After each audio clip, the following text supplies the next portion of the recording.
8వ అధ్యాయము 1వ వచనము నుండి 3వ వచనం వరకు మనం చదువుకుందాం.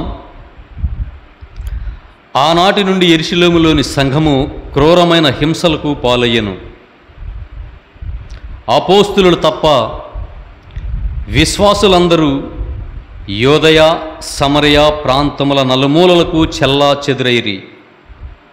కొందరు భక్తులు స్టెఫానును సమాధి చేసి అతని కొరకై గొల్లుమని ఏడ్చిరి. కానీ సౌలు సంఘమును నాశనము చేయ ప్రయత్నించుచు ఇంటింటా చొరబడి స్త్రీ పురుషులను బయటకు ఈడ్చుకుని పోయి వారిని చెరసాలలో వేయించుచుండెను. ఇది ప్రభువు వాక్కు. సర్వేశ్వరునికి వందనములు. మనం గత కొన్ని వారాలుగా అపోస్తలుల కార్యములు అనే గ్రంథాన్ని మనం ధ్యానిస్తూ ఉండగా గత వారం మనం 7 అధ్యాయాల వరకు మనం విశ్లేషణ చేసుకున్నాం. దానిలో భాగంగానే ఈ యొక్క వారం అపోస్తలుల కార్యములు 8వ అధ్యాయాన్ని ధ్యానించుకునే ప్రయత్నం మనం చేద్దాం. ముందుగా 8వ అధ్యాయము 1వ వచనము. ఆనాటి నుండి యెరూషలేములోని సంఘము క్రూరమైన హింసలకు పాలయ్యెను. అపోస్తలులు తప్ప విశ్వాసులందరూ యోదయ సమరయ ప్రాంతముల నలుమూలలకు చెల్లా చెదురైరి. ఈ మాటను మనం ధ్యానించుకునే ముందు గత వారంలో 7వ అధ్యాయము చివరన మనం కొన్ని మాటలు మాట్లాడుకున్నాం స్టెఫన్ గారి మరణాన్ని గురించి. అది 7వ అధ్యాయం 59వ వచనంలో మనం చూసుకోగలిగితే, వారును ఇంకను రాళ్లతో కొట్టుచుండగా స్టెఫను, యేసు ప్రభువా నా ఆత్మను గైకొనుము అని ప్రార్థించెను. ఆపై మోకరిల్లి బిగ్గరగా, ప్రభువా ఈ పాపము వీరిపై మోపకము అని పలికి మరణించెను. సౌలు అతని మరణమును ఆమోదించెను. క్రీస్తునాథునందలి మిక్కిలి ప్రియమైన సహోదరి సహోదరులారా, 7వ అధ్యాయం వరకు 7వ అధ్యాయంలో స్టెఫన్ గారి యొక్క మరణాన్ని మనం గత వారంలో ధ్యానించుకున్నాం.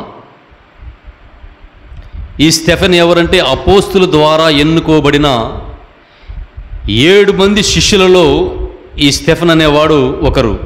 అయితే ఈ యొక్క స్టెఫన్ యొక్క సువార్త పరిచర్యలో ఆయన క్రూరమైన హింసలకు పాలై ఆయన్ని రాళ్లతో కొట్టి ఆయన్ని చంపివేసినట్టు హతసాక్షిగా మరణించినట్లుగా మనం గత వారం విశ్లేషణ చేసుకున్నాం.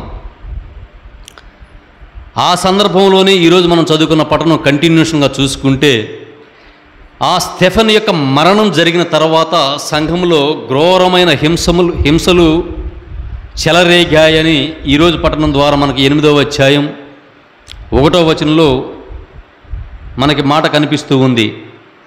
ఆనాటి నుండి, ఏనాటి నుండి? స్టెఫన్ మరణించిన తర్వాత నుండి 7వ అధ్యాయం వరకు యెరూషలేములో సంఘం ఏర్పాటు, విశ్వాసులు పెరగడం, అనేక మంది వేల మంది జ్ఞాన స్నానం పొందడం, చాలామంది యేసుక్రీస్తు యొక్క సువార్తను నమ్మి ప్రభు యొక్క నడవడిలోకి రావటం, సంఘం విస్తరిస్తూ ఉన్న సమయంలో స్టెఫన్ గారి యొక్క మరణం, ఆ మరణం ద్వారా జరిగిన క్రూరమైన హింసలు ఏంటనేది ఈరోజు మనం చూసుకుందాం. ఆనాటి నుండి యెరూషలేములో సంఘము క్రూరమైన హింసలకు పాలయ్యెను. సంఘంలో స్టెఫెన్ అనే శిష్యుడు మరణించాడు. సంఘంలో చాలా వరకు డిస్టర్బెన్స్ జరిగింది. అప్పుడు దాకా సాఫీగా జరిగిపోతున్న సంఘం, ఆ సంఘ సభ్యుల్లో అయినటువంటి స్టెఫన్ గారి యొక్క మరణం సంఘాన్ని ఒక్కసారిగా ఉలిక్కి పడేటట్టు చేసింది. అక్కడి నుంచే హింసలు పాలయ్యాయి. ఆ హింసలు పాలైనప్పుడు ఆ సంఘంలో, ఆ యెరూషలేములో ఉన్న దేవాలయంలో ఉన్న సంఘం, ఆ సంఘంలో అపోస్తలులు తప్ప మిగతా విశ్వాసులందరూ కూడా యోదయ సమరయ ప్రాంతములకు చెల్లా చెదరై పారిపోయినట్లుగా మనకి ఇక్కడ లేఖనం కనిపిస్తూ ఉంది. ఎందుకు పారిపోయి ఉంటారు అనేది మనం కొద్దిసేపు ధ్యానించుకోగలిగితే, సంఘములో స్టెఫన్ మరణం తరువాత ఒక భయంకరమైన పరిస్థితులు, రేపు ప్రొద్దున యేసు క్రీస్తుని నమ్ముకున్న వారు వితనే అంటే వీరిని కూడా ఎక్కడ చిత్రహింసలకు పాలు చేసి చంపివేస్తారోనన్న ఒక భయం, నిస్సహాయక స్థితి సంఘంలో మనకి కనిపిస్తూ ఉంది. అయితే అపోస్తులు తప్ప మిగతా విశ్వాసులందరూ, అంటే అపోస్తులు 12 మంది తప్ప ఆ సంఘంలో మిగిలిన విశ్వాసులందరూ కూడా సమరయ, యోదయ అనే ప్రాంతములకు నలుమూలలకు చెల్లా చెదరైపోయినట్లుగా మనకి లేఖనం కనిపిస్తుంది. ఇక్కడ మనం గమనించాల్సిన విషయం ఏంటంటే, సంఘం కూడా 12 మంది అపోస్తుల ద్వారా ప్రారంభమై కొన్ని వేల మందితో సంఘం విస్తరించబడి ఒక హింస జరగగానే ఎవరి ద్వారా అయితే ఆ సంఘం ప్రారంభమైందో వారు మాత్రమే ఆఖరికి మిగిలిపోయినట్లుగా మనకి ఇక్కడ లేఖనం కనిపిస్తూ ఉంది. ఏ 12 మంది అయితే అపోస్తుల సంఘాన్ని స్థాపించారో, కొన్ని వేల మంది జ్ఞానస్నానం పొందినా కూడా సంఘంలో చిన్న హింస జరగగానే అందరూ కూడా అనేక ప్రాంతాలకు పారిపోయినట్లుగా మనకి లేఖనం కనిపిస్తుంది. కానీ వీరు ఎందుకు పారిపోవలసి వచ్చింది అనేది మనం ధ్యానించుకోగలిగితే మనకి కళ్ళ ముందు కనపడేది స్టెఫన్ గారి యొక్క మరణం. ఆయన చంపారు కదా, మనకు కూడా ఎలాంటి కీడు తలపెడతారేమోనన్న ఒక భయం. ఇది మనం మానవ మాతృలుగా ఆలోచించదగ్గ విషయం. కానీ దేవుడు తలుచుకుంటే స్టెఫాను యొక్క మరణాన్ని ఆపగలడా? దేవుడు తలుచుకుంటే స్టెఫాన్ని మరణాన్ని ఆపగలడా? లేదంటే ఖచ్చితంగా ఆపగలడు. కానీ దేవుడు దానికి ఆమోదయోగ్యం చేశాడు కాబట్టే స్టెఫాన్ యొక్క మరణం జరిగింది. ఎందుకు జరిగింది, ఎందుకు వీళ్ళు యోదయ, సమరయ ప్రాంతములకు వెళ్ళవలసి వచ్చింది అని చూసుకోగలిగితే మనకి పాత నిబంధనలో ఏషియా గ్రంథము 2వ అధ్యాయం 3వ వచనం ఒక మాట మనకు కనిపిస్తూ ఉంది.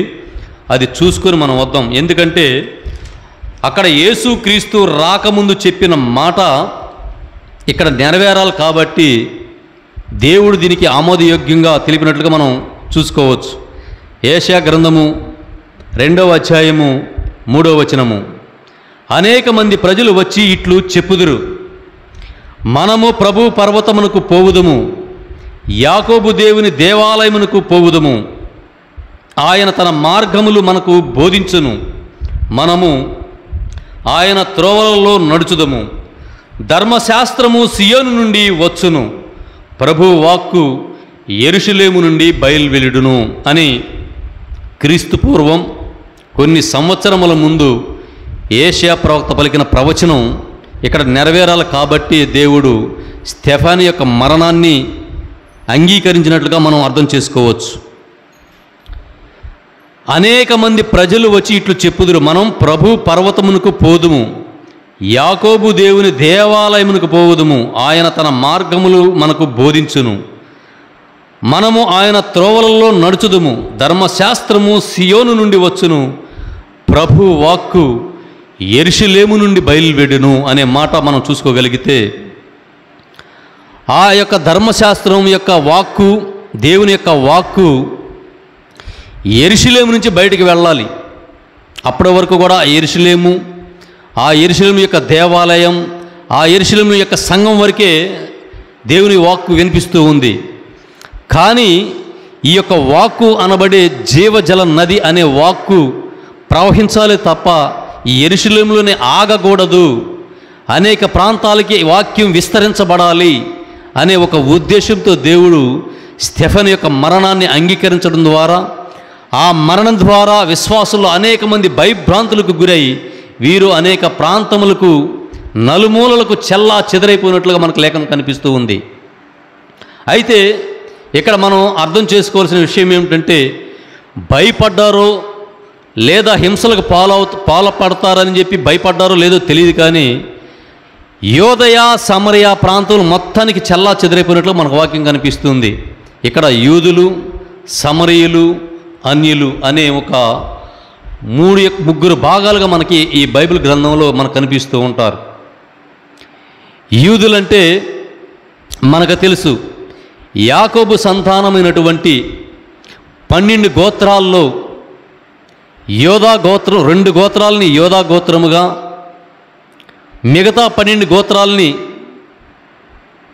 ఇశ్రాయేల్ గోత్రముగా విభజన జరగడం రాజుల చరిత్ర నుంచి మనకు తెలుసు. 12 గోత్రాలు ఒక రాజ్యంగా, 10 గోత్రాలు ఒక రాజ్యంగా ఏర్పడడం మనకు తెలుసు. కానీ యూదులు మొత్తం కూడా యోధా ప్రాంతం, యెరూషలేము యొక్క సంఘం, యెరూషలేము యొక్క దేవాలయంలో యూదులు ఉన్నారు. కానీ సమరయులు అంటే ఇక్కడ మనం జ్ఞాపకం చేసుకోవాలి. సమరయులు ఎవరనేది మనం తెలుసుకోగలిగితే కానీ ఈ యొక్క వాక్యం మాత్రం మనకి అర్థం కాదు. యూదులు అనేది యెరూషలేము సంఘం, యెరూషలేము యొక్క దేవాలయం, ప్రభువును నమ్ముకున్న వ్యక్తులుగా మనకు కనిపిస్తూ ఉన్నారు. కానీ సమరయులు అంటే ఎవరు అనేది మనం చూసుకోగలిగితే యోహాను సువార్త 4వ అధ్యాయంలో కూడా యేసు ప్రభుల వారు ఒక సమరయ స్త్రీతో ఒక సంభాషణ చేశాడు. ఆ సంభాషణ ఏంటంటే యోహాను సువార్త 4వ అధ్యాయంలో యేసు ప్రభుల వారు సమరయ స్త్రీని, నాకు దాహమగుచున్నది, నీరు ఇమ్ముమని ఒక సమరయ స్త్రీని అడిగినప్పుడు ఆ సమరయ స్త్రీ ఒక మాట మాట్లాడుతుంది. యూదుడు అయిన నీవు సమరయులమైన మమ్ముని మీరు నీళ్లు ఎలా అడుగుతున్నారు అని యేసుక్రీస్తుని ప్రశ్న వేసింది. ఈ ప్రశ్న ఎందుకు వేసిందంటే సమరయులు అనేవాళ్ళు యూదుల కంటే తక్కువ స్థాయిగా వాళ్ళు ఊహించేవాళ్ళు. ఎందుకు ఊహించారంటే వాళ్ళు కూడా యాకోబు సంతానం సంబంధించిన వాళ్ళే, కానీ వారు తక్కువగా ఎందుకు ఎంచబడ్డారంటే వలసగా వెళ్ళినప్పుడు ఈ 10 మంది గోత్రాల యొక్క ఇశ్రాయేల్ ప్రజల్ని అనేక దేశాలుగా బందీపడి తీసుకుని వెళ్ళిపోయి కొంతమందిని తీసుకొచ్చి కొత్త వ్యక్తుల్ని ఆ రాజ్యంలో పెట్టినప్పుడు ఇశ్రాయేల్ ప్రజలు, కొత్తగా వచ్చిన ప్రజల యొక్క వారి యొక్క జీవిత విధానంలో వీళ్ళు కలిసి పెళ్ళిళ్ళు చేసుకోవడం వల్ల, బ్లడ్ మిక్సింగ్ అవడం వల్ల, అంటే మన భాషలో మీకు చెప్పాలంటే ఒక క్యాస్ట్ అబ్బాయి ఒక క్యాస్ట్ అమ్మాయిని చేసుకుంటే ఏ విధంగా మిక్స్డ్గా అని మనం అనుకుంటామో ఆ రోజు ఇజ్రాయెల్ ప్రజలు కూడా యూదులు అలాగే అనుకునేవాళ్ళు. వీళ్ళు అనేక మంది అన్య ప్రజలతో సహవాసాలు చేసి వారి యొక్క పిల్లల్ని పెళ్ళిళ్ళు చేసుకొని వారి ద్వారా సంతానాన్ని కన్నారు కాబట్టి వీరు మనకి దూరంగా ఉండాలని చెప్పి యూదులు వారిని దూరం పెట్టేవాళ్ళు. సమరయులు అంటే వాళ్ళే, ఇశ్రాయేల్ ప్రజలే, కానీ మిక్స్డ్ బ్లడ్ వాళ్ళలో ఉండడం వల్ల వాళ్ళని సమరయులుగా, అప్పట్లో రాజధానికి వారికి షామ్రోన్గా ఉండేది. ఇప్పుడైతే సమరియా, కొత్త నిబంధనకు వచ్చే లోపల సమరియా అనే దేశానికి రాజధాని కూడా సమరియా అనే ప్రాంతం ఉంటూ ఉంది. టోటల్గా చూసుకుంటే అందరూ కూడా ఇశ్రాయేల్ ప్రజలే. 2 జాతుల వాళ్ళేమో 2 గోత్రాల వాళ్ళు యోధా ప్రజలుగా, 10 మంది గోత్రాల వాళ్ళేమో ఇశ్రాయేల్ ప్రజలుగా, వాళ్ళే సమరయులుగా మనకి ఇక్కడ బైబిల్ గ్రంథంలో కనిపిస్తూ ఉన్నారు. అయితే సమరియా, యోదయ ప్రాంతం అని ఇక్కడ మనకి సందర్భం వచ్చింది కాబట్టి ఈ సమరయులు ఎవరో యూదులు ఎవరో మీరు ఒకసారి మనసులో పెట్టుకొని మనం ముందుకు వెళ్ళగలిగితే ఈ వాక్యం మనకి తొందరగా అర్థం అవడానికి అవకాశం ఉందని మీకు సమరయులు అంటే ఎవరు, యూదులంటే ఎవరు అనేది మీకు పరిచయం చేశాను. అప్పటి వరకు స్టెఫెన్ మరణం వరకు దేవుని యొక్క వాక్కు యోధా ప్రాంతం, యెరూషలేము యొక్క సంఘంలో మాత్రమే దేవుని వాక్కు వినిపించబడింది. అయితే ఆ దేవుని యొక్క వాక్కు జీవజల నదిగా దేవుడు దాన్ని మనకు చెప్తూ ఉన్నాడు. మరి జీవజల నది అనేది ఒక ప్రవాహం జరగాలే కానీ, అంటే దేవుని యొక్క మాట భూదిగంతముల వరకు వ్యాపించాలని యేసుక్రీస్తు ప్రభుల వారు చనిపోయి తిరిగి లేచి పరలోకానికి వెళ్లే ముందు చెప్పిన మాట కూడా మనకు కనిపిస్తూ ఉంటుంది. ఇదే అపోస్తుల కార్యములు 1వ అధ్యాయము 8వ వచనంలో మనం చూసుకుందాం. అయినను పవిత్రాత్మ మీపైకి వచ్చినప్పుడు మీరు శక్తిని పొందుదురు కనుక మీరు యెరూషలేములోను యోదయ సమరయ సీమల అందంతటను భూదిగంతముల వరకును నాకు సాక్షులై ఉండెదరు అని యేసుక్రీస్తు పలికిన మాట ఇది. ఈ మాట జరగాలి కాబట్టి ఇక్కడ ఘోరమైన హింస జరగడం, ఆ హింస ద్వారా యేసుక్రీస్తు చెప్పినట్లు వీళ్ళు యోదయ సమరయ ప్రాంతాలకి నలుమూలలా చెదిరిపోవడం మనకి ఇక్కడ కనిపిస్తూ ఉంది. అయితే ఇక్కడ ఈ సంఘంలో బాధ వచ్చిందని వాళ్ళు పారిపోయినప్పుడు వాళ్ళు దేవుని విడిచిపెట్టి దాక్కోలేదు. వాళ్ళు ఈ ఊరిలో ఈ సంఘంలో హింస వచ్చింది. వారు అనేక ప్రాంతాలకు వెళ్ళారు, అనేక దేశాలకు వెళ్ళారు. అయినా కూడా ఈ యొక్క దేవుని యొక్క మాటను ఇక్కడి నుంచి ఎవరైతే వెళ్ళారో ఈ యొక్క వాక్కును అక్కడ వినిపిస్తూ ఉన్నారు. ఎవరైతే యెరూషలేము సంఘంలో భయపడి స్టెఫెన్ మరణం తర్వాత క్రూరమైన హింసలకి సంఘం పాలైనప్పుడు భయభ్రాంతులకు గురైన అనేక మంది విశ్వాసులందరూ, చెల్లాచెదరైన ప్రజలందరూ కూడా దేవుని విడిచిపెట్టలేదు. ఆ ప్రాంతాన్ని విడిచిపెట్టారే తప్ప దేవుడిని మాత్రం విడిచిపెట్టలేదు. దేవుని యొక్క మాటను కూడా వాళ్ళు విడిచిపెట్టలేదు. అనేక ప్రాంతాలకు వెళ్ళారు. వీరు వెళ్ళిన వాళ్ళ ద్వారా అనేక ప్రాంతాల్లో దేవుని యొక్క వాక్యం విస్తరించబడుతూ ఉంది.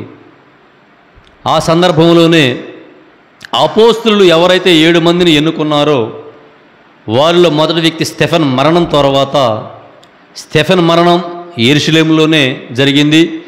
ఆయన సువార్త కూడా యెరూషలేములోనే జరిగింది. కానీ సమరయ ప్రాంతంలో జరగాలి నా సువార్తని అంతకుముందే ప్రభు చెప్పి ఉన్నాడు కాబట్టి దాన్ని ఫిలిప్పు అనే ఒక శిష్యుణ్ణి మళ్ళా ఎన్నుకోవడం, ఆ పిలుపు ద్వారా సమరయ ప్రాంతంలో వాక్య పరిచర్య స్టార్ట్ అవ్వడం మనం చూస్తూ ఉన్నాం. ఈరోజు పఠనంలో తర్వాత 4వ వచనంలో అదే. ముందు పోతే మనకి తర్వాత పరిచర్య ఎలా జరుగుతుందని మనం అర్థం చేసుకోవచ్చు.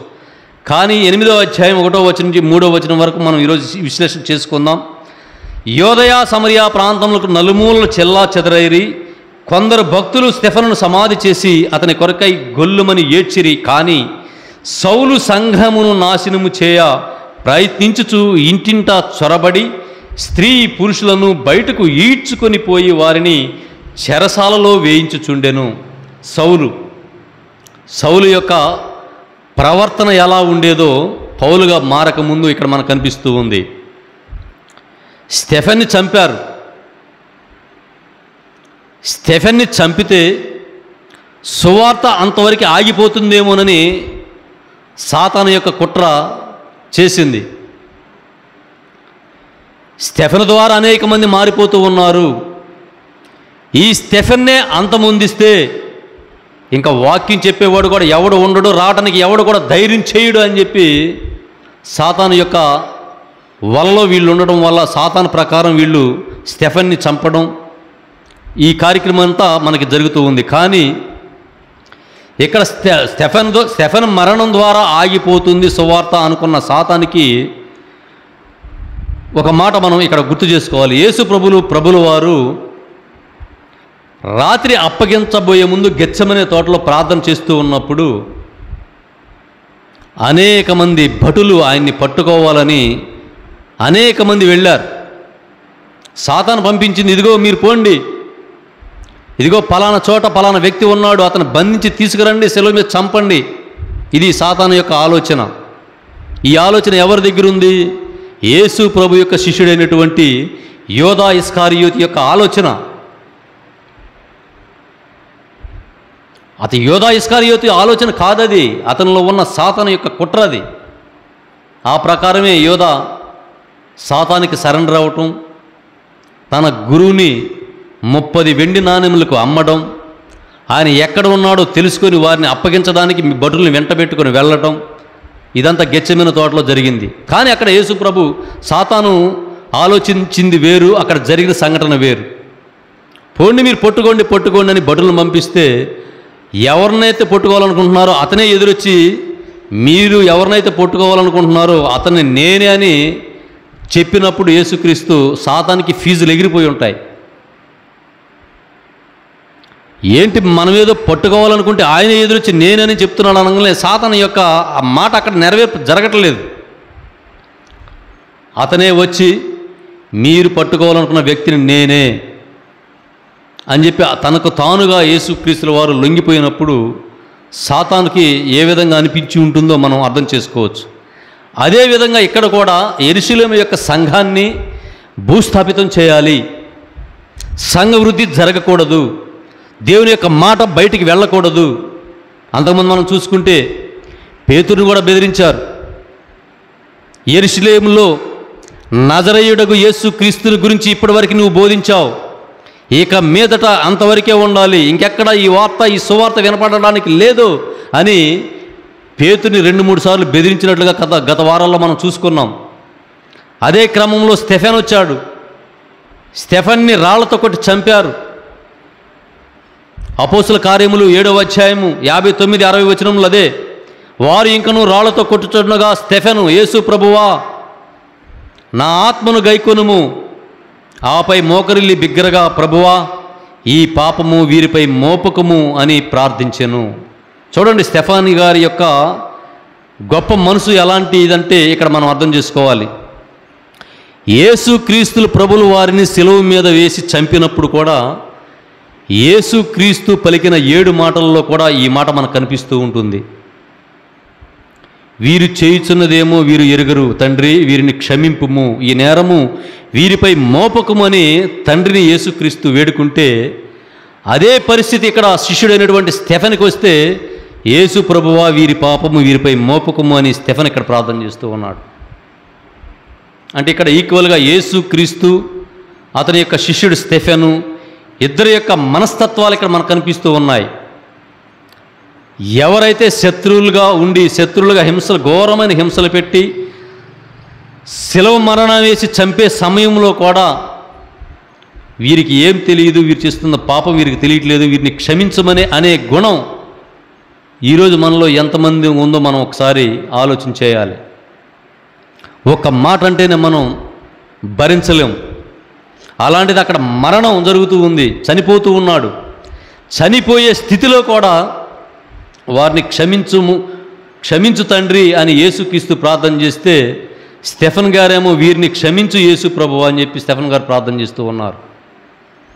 మరి ఆ యొక్క గుణం విశ్వాసులమైన మనలో ఎంతమందికి ఉంటుంది?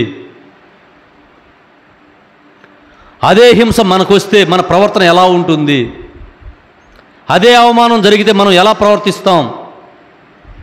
స్టెఫెన్ లాగా, ఓ ప్రభువా వీళ్ళు పాపం చేస్తున్నారు క్షమించనే గుణం మనలో ఉందా లేదా అనేది స్టెఫెన్ గారి యొక్క జీవితం ద్వారా మనం తెలుసుకోవాలి.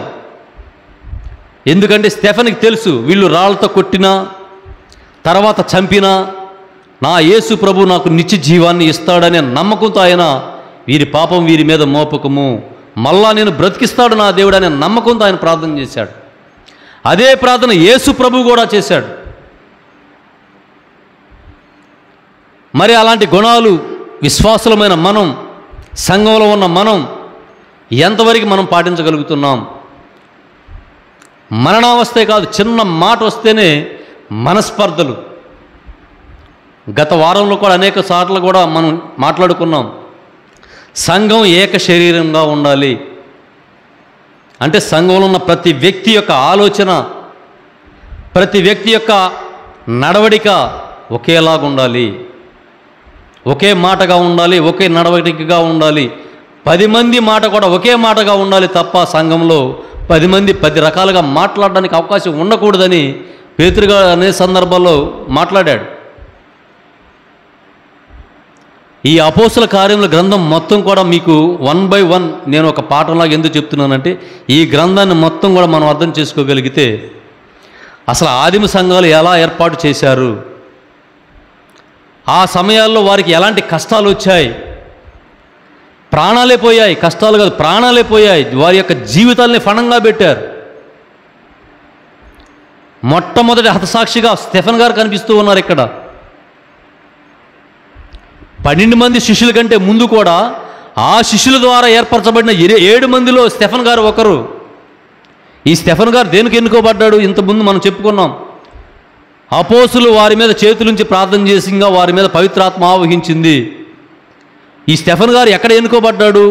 సంఘంలో ఒక భోజన పదార్థాలు వడ్డించడానికి ఆ రోజు వితంతువుల్ని మీరు అశ్రద్ధ చేస్తున్నారు కాబట్టి అని ఒక సంఘర్షణ జరిగినప్పుడు పేతురు సంఘాన్నంతా పిలిచి, ఇదిగో మేము ఈ వాక్య పరిచర్యలో బిజీగా ఉంటున్నాం కాబట్టి ఆ పరిచర్యల్ని చూసుకోవడానికి మంచి వారిని, దేవునికి దగ్గరగా ఉన్న వారిని ఒక 7 మందిని ఎన్నుకోండి, వారి ద్వారా ఈ పరిచర్య అంతా చేపిద్దామని పేతురు గారు ఆజ్ఞ చేసినప్పుడు ఆ ఎన్నుకున్న 7 మందిలో ఒకరైనటువంటి స్టెఫెన్ గారే ఈ స్టెఫెన్ గారు.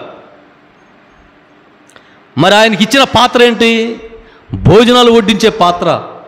తర్వాత ఆయన ఏ విధంగా డెవలప్ అయ్యాడంటే కొన్ని వేల మందికి సువార్త ప్రకటించే వ్యక్తిగా తయారయ్యాడు. ఇదంతా ఎక్కడ వచ్చింది? పరిశుద్ధాత్మ దేవుని యొక్క శక్తి ద్వారా ఆయన చెప్పగలిగాడు. ఎప్పుడైతే దేవుడు మనలో ఉంటాడో వెంటనే శత్రువు కాసుకుని ఉంటాడు. స్టెఫెన్ గారి జీవితంలో అదే జరిగింది. స్టెఫెన్ గారు అంచెలంచెలుగా ఎదిగిపోతూ ఉన్నాడు. కొన్ని వేల మంది ఆయన మాటలు విశ్వసిస్తూ దేవునిలోకి వచ్చేస్తూ ఉన్నారు. ఎలా అయితే మన పరిస్థితి ఏంటి అనేది అక్కడ కుట్ర జరిగింది. స్టెఫెన్ గారిని చంపాలి, ఈ సువార్తను ఏ విధంగా సరే ఇక్కడితో ఆపేయాలి, ఇది బయటికి వెళ్ళడానికి లేదు, యెరూషలేం ప్రాంతం నుంచి బయటికి వెళ్ళడానికి లేదు అనేది వారి యొక్క కుట్ర. కానీ యేసుక్రీస్తు ప్రభువారు ముందే చెప్పారు, మీరు యోదయ సమరయ ప్రాంతములు భూ దిగంతములందు వరకు నా సువార్త ప్రకటించడానికి మీరు నా సాక్షులై ఉండాలన్నారు. కాబట్టి వీరు ఇక్కడ ఎన్ని కుట్రలు చేసినా కూడా ఆ వాక్యం ఇక్కడ నెరవేరుతున్నట్టుగా మనకు అనిపిస్తూ ఉంది. వీరు అనుకోవచ్చు, స్టెఫెన్ చంపేశాం, ఇంకెవడు ఇక్కడ వాక్యం చెప్పడు, సంఘం చల్లా చెదిరైపోయింది, ఇంకా మందిరానికి ఎవడో రాడు అని సంకుచితమైన ఒక ఆలోచన చేసి ఉండొచ్చు. కానీ వారు యెరూషలేములో సంఘాన్ని ఆపాలనుకుంటే ఆ యొక్క సంఘం సమరయ ప్రాంతముల మీదుగా జీవజల నది ఏ విధంగా పారుతుందో వాక్యం ఆ విధంగా ప్రవహిస్తూ వెళ్ళిపోతూ ఉంది. వీరు సమరయ యెరూషలేములోనే ఆపాలనుకున్నారు. ఆ యొక్క ప్రాంతంలోనే వినపడకూడదు అనుకుంటే దేశం నలుమూలల మొత్తం కూడా సువార్త వెళ్ళిపోతూ ఉంది. సాతాను యొక్క కుట్ర ఇక్కడ భగ్నమైపోయింది. అదేంటి? నేను యెరూషలేములో సంఘాన్ని ఆపాలనుకుంటే, ఆ సంఘంలో సువార్తను ఆపాలనుకుంటే, నేను ఆపాలనుకున్న సువార్త దేశం మొత్తం పారిపోతూ ఉంది అని సాతానికి ఫీజులు ఎగిరిపోయేటట్టు దేవుడు చేశాడు. అక్కడ ఇక్కడ వాక్యం కూడా నెరవేరాలి. యెరూషలేము నుంచే వాక్యం బయటికి వెళ్ళాలి. ఆ యెరూషలేములో దేవుని యొక్క జ్ఞానం 12 మంది అపోస్తుల దగ్గర మాత్రమే ఉంది. అందుకే వారిని మీరు యెరూషలేములోనే ఉండాలి, అనేక మంది ప్రాంతాల వాళ్ళు మీ దగ్గరికి వచ్చి ఆ జ్ఞానాన్ని తెలుసుకోవాలి. అదేవిధంగా పారిపోయిన వాళ్ళందరూ కూడా దేవుని యొక్క జ్ఞానాన్ని సమరయ ప్రాంతం, యోదయ ప్రాంతం, అన్ని ప్రాంతాలు దేశం నలుమూలలా వీళ్ళు చెల్లా చెదిరైపోయి భయపడి వెళ్ళిపోయిన వాళ్ళు భయపడుతూ కూర్చొని ఇంట్లో కూర్చోలేదు. వాళ్ళు యెరూషలేములో ఏదైతే వీళ్ళు సువార్త విన్నారో, ఏదైతే యేసుక్రీస్తుని గురించి తెలుసుకున్నారో, అదే సువార్త, అదే యేసుక్రీస్తుని దేశం నలుమూలలా వీళ్ళు ప్రకటిస్తూ విస్తరింపచేశారు. ఈ సమయంలో మిగిలిన వారిని కూడా సౌలు ఇంటింటా చొరబడి ఇళ్లలో ఉన్న స్త్రీ పురుషులను జుట్టుబట్టుకుని లాక్కొచ్చి చెరసాలలో వేయిచుండేనని చెప్పి మనకి 3వ వచనంలో మనకు కనిపిస్తూ ఉంది. ఎందుకు అంత పగ సౌలుకి? ఎందుకు అంత పగ?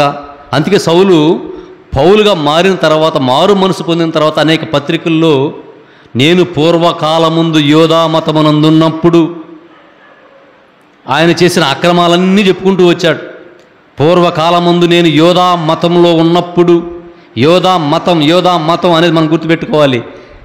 అక్కడ యేసుక్రీస్తు మార్గం కాదు, ఆయన యోధా మతంలో ఉన్నాడు. మతానికి కొన్ని ఆచారాలు ఉన్నాయి, యోధా మతానికి కొన్ని సంస్కృతులు ఉన్నాయి.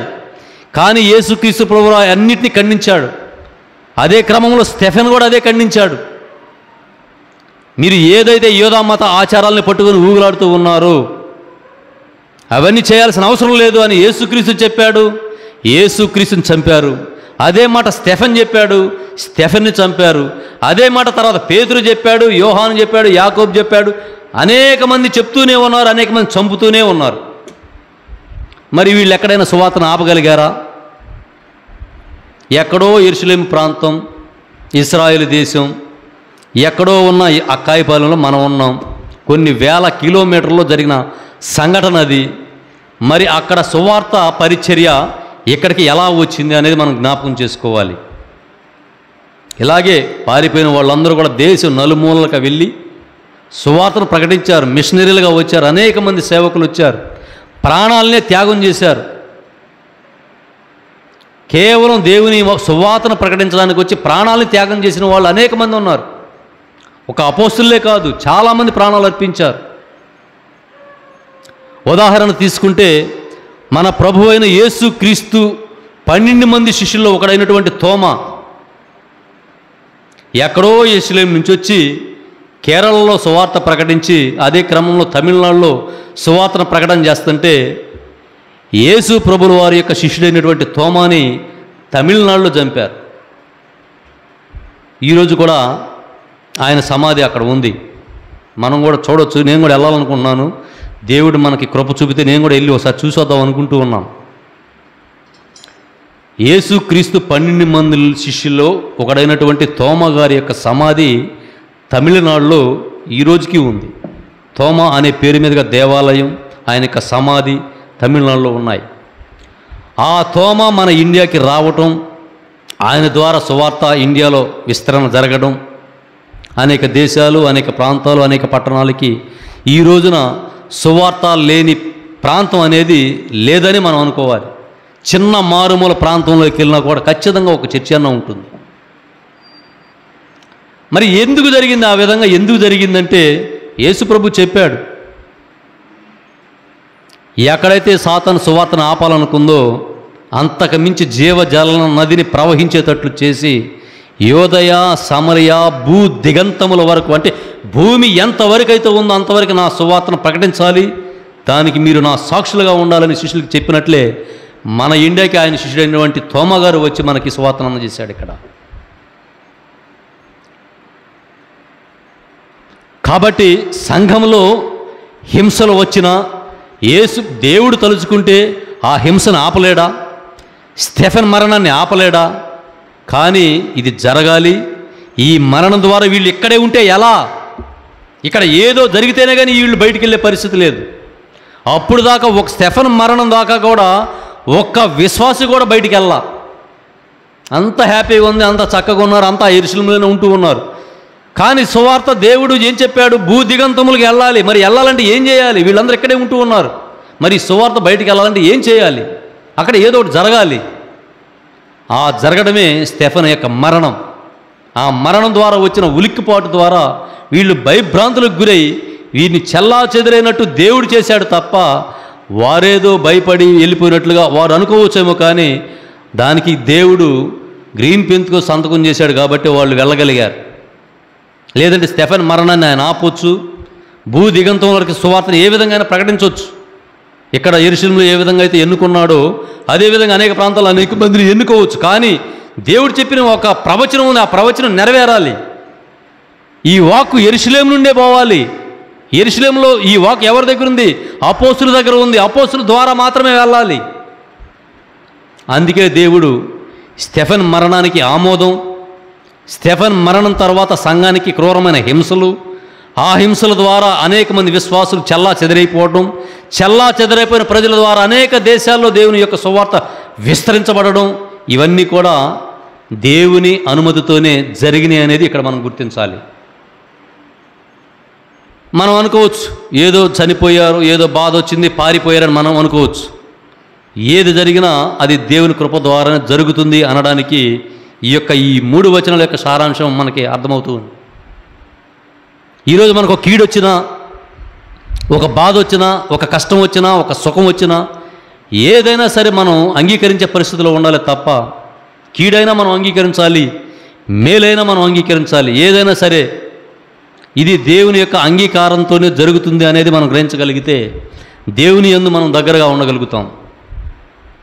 కానీ మానవ మాత్రమైన మనం మంచిని స్వీకరిస్తాం కానీ చెడుని మాత్రం అంగీకరించే పరిస్థితుల్లో మనం లేం. కానీ ఆ యొక్క ఆలోచన తీరు మారాలి. ఆ యొక్క ఆలోచన తీరు ఈ యొక్క స్టెఫెన్ జీవితాన్ని నుంచి మనం తీసుకోవాలి. ఒక పక్క ఆయన రాళ్లతో కొట్టి చంపుతున్నా కూడా యేసు ప్రభువా వీరేం చేస్తున్నారు, వీరికి తెలియదయా, వీరి పాపాన్ని క్షమించమన్నాడు. కానీ ప్రభువా వీళ్ళు రాళ్లతో కొడుతున్నారు, నన్ను రక్షించాయని స్టెఫెన్ గారు ప్రార్థన చేయలేదు.